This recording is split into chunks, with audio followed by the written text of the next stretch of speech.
बुलढाणा जिल्ह्यात गेल्या काही दिवसांपासून सुरू असलेल्या मुसळधार पावसामुळे ग्रामीण भागात जनजीवन विस्कळीत झालंय। यातच शेगाव तालुक्यातील माटरगाव जवळील पूल पावसामुळे वाहून गेलाय।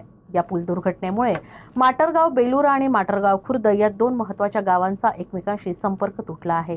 या पूल दुर्घटनेमुळे माटरगाव बेलुरा आणि माटरगाव खुर्द या दोन गावांचा संपर्क तुटला आहे।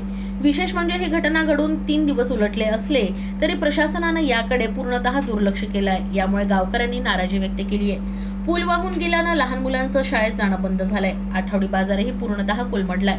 घटनेचं गांभीर्य लक्षात घेता खामगाव मतदारसंघाचे माजी आमदार आणि राष्ट्रवादी काँग्रेस अजित गटाचे नेते दिलीप कुमार सानंद यांनी प्रत्यक्ष घटनास्थळी पोहोचून पाहणी केली आणि गावकऱ्यांच्या व्यथा जाणून घेतल्या।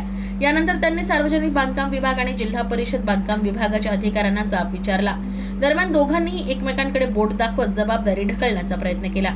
या प्रकारामुळे संतापलेल्या सानंद यांनी थेट बुलढाण्याचे जिल्हाधिकारी प्रवीण कुमार देवरे यांच्याशी संपर्क साधला आणि स्थितीची माहिती देत पर्यायी रस्ता तयार करण्याच्या सूचना दिल्या। शुक्रवारपासून पाणी भरमसाठ झाल्यामुळे हा नदीचा पूल वाहून गेलेला आहे। 4 दिवस झाले कोण्या तिन्ही गावाचा संपर्क नाही, बेलुरा, खुर्द आणि मोरगाव।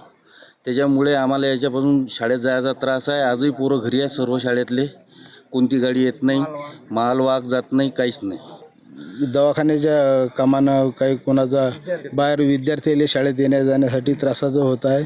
तसं आम्ही सानंदा साहेबांशी संपर्क साधला असता ते आले इथं तातडीची भेट देऊन त्याने आम्हाला आश्वासन दिले काय मागणी आहे की या पुलाचे सध्या तात्पुरती दुरुस्ती आणि नंतर पुढे परमनंट पूल तिकडून कायमस्वरूपी। विटांचे ट्रक हे पलटी झालेले आहे, ट्रॅक्टर पलटी झालेला आहे, लहान मुलं मध्ये येतात, असे अनेक प्रश्न आहेत। हा जो पूल जर केला तर प्रशासनाला माझी विनंती आहे की त्यांनी हा पूल आम्हाला आता तात्पुरता करून द्यावा की जेणेकरून आमची वर्दळ सुरू होईल।